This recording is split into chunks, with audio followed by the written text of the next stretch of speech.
Les choses sont vraiment en train de bouger, les amis. Le vice-président des États-Unis, qui est venu à cette conférence sur l'Europe, franchement, a remis à l'amende tous les dirigeants européens et Bruxelles. Écoutez, parce que franchement, ça fait du bien à entendre. The threat that I worry the most about vis-a-vis Europe is not Russia, it's not China, it's not any other external actor. And what I worry about is the threat from within, the retreat of Europe from some of its most fundamental values, values shared with the United States of America. Now, I was struck that a former European commissioner went on television recently and sounded delighted that the Romanian government had just annulled an entire election. He warned that if things don't go to plan, the very same thing could happen in Germany too. Now, these cavalier statements are shocking to American ears. For years, we've been told that everything we fund and support is in the name of our shared democratic values. Everything from our Ukraine policy to digital censorship is billed as a defense of democracy. But when we see European courts canceling elections and senior officials threatening to cancel others, we ought to ask whether we're holding ourselves to an appropriately high standard. And I say ourselves because I fundamentally believe that we are on the same team. We must do more than talk about democratic values, we must live them. Now, within living memory of many of you in this room, the Cold War positioned defenders of democracy against much more tyrannical forces on this continent. And consider the side in that fight that censored dissidents, that closed churches, that canceled elections. Were they the good guys? Certainly not. And thank God they lost the Cold War. They lost because they neither valued nor respected all of the extraordinary blessings of liberty. The freedom to surprise, to make mistakes, to invent, to build. As it turns out, you can't mandate innovation or creativity, just as you can't force people what to think, what to feel, or what to believe. And we believe those things are certainly connected. And unfortunately, when I look at Europe today, it's sometimes not so clear what happened to some of the Cold War's winners. I look to Brussels, where EU commissars warn citizens that they intend to shut down social media during times of civil unrest the moment they spot what they've judged to be, quote, hateful content. Or to this very country, where police have carried out raids against citizens suspected of posting anti-feminist comments online as part of, quote, combating misogyny on the internet, a day of action. I look to Sweden, where 2 weeks ago the government convicted a Christian activist for participating in Koran burnings that resulted in his friend's murder. And as the judge in his case chillingly noted, Sweden's laws to supposedly protect free expression do not, in fact, grant, and I'm quoting, a free pass to do or say anything without risking offending the group that holds that belief. And perhaps most concerningly, I look to our very dear friends, the United Kingdom, where the backslide away from conscience rights has placed the basic liberties of religious Britons in particular in the crosshairs.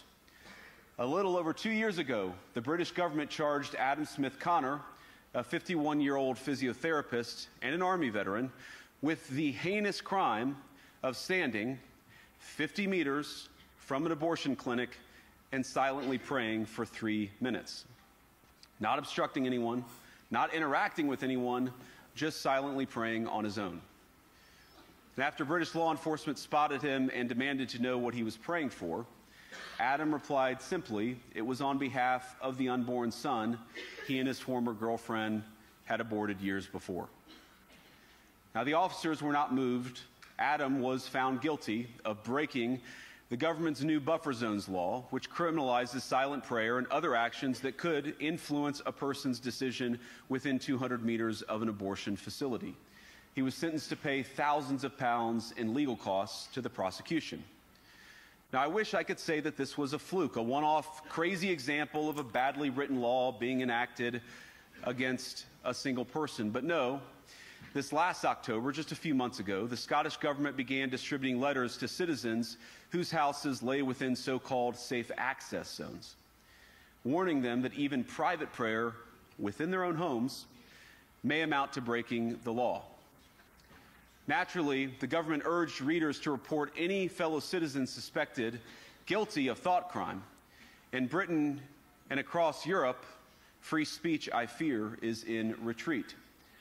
And in the interest of comedy, my friends, but also in the interest of truth, I will admit that sometimes the loudest voices for censorship have come not from within Europe, but from within my own country, where the prior administration threatened and bullied social media companies to censor so-called misinformation.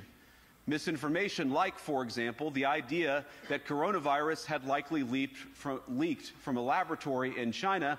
Our own government encouraged private companies to silence people who dared to utter what turned out to be an obvious truth. So I come here today not just with an observation, but with an offer. And just as the Biden administration seemed desperate to silence people for speaking their minds, so the Trump administration will do precisely the opposite, and I hope that we can work together on that. In Washington, there is a new sheriff in town, and under Donald Trump's leadership, we may disagree with your views, but we will fight to defend your right to offer it in the public square, agree or disagree. Je vais essayer de ne pas être trop vulgaire, mais en fait, il est en train de leur mettre une fessée. Et en fait, ce qu'il a fait, il leur met une fessée. Tous ces gens-là, tous ces dirigeants de l'Union européenne, on pourrait parler de Ursula von der Leyen, on pourrait parler du chancelier allemand. En fait, tous ces gens-là, ils sont en train de trembler. En train de trembler, pourquoi? Parce que les dirigeants qui passent dans les pays avec de nouvelles élections veulent sortir de l'Europe. Je pense que beaucoup de monde ont compris, je ne sais pas ce que vous en pensez vous, qu'il est temps de sortir de l'Europe. Parce que si on reste dans l'Europe, on va couler avec. On va couler avec cette Europe qui n'a fait que détruire notre pays et d'autres. Pas que le nôtre. Tout ce qu'il a exprimé dans ses paroles, où il est dur, hein, vraiment dur, en expliquant que la menace, en fait, c'était Bruxelles. La menace, comme on a essayé de l'expliquer à tous les Européens, désolé de vous le dire, c'est pas Poutine, par exemple. Je sais qu'on a essayé de faire une image diabolique. Qu'est-ce qu'il nous a fait à nous, Poutine? Je vous le répète, hein. Je vous parle pas du conflit, de ce qui se passe en Ukraine. C'est une histoire bien large, j'en ai beaucoup parlé. On va pas revenir là-dessus. Mais qu'est-ce qu'il nous a fait à nous? Soyez honnêtes, qu'est-ce qu'il nous a fait à nous? Rien. Absolument rien. Je pense qu'il est temps, sincèrement, de se rapprocher de tous les gens qui veulent sortir de l'Union européenne. Vive le Frexit. Sincèrement, vive le Frexit. Je le dis haut et fort. J'écoute vos commentaires, savoir ce que vous en pensez.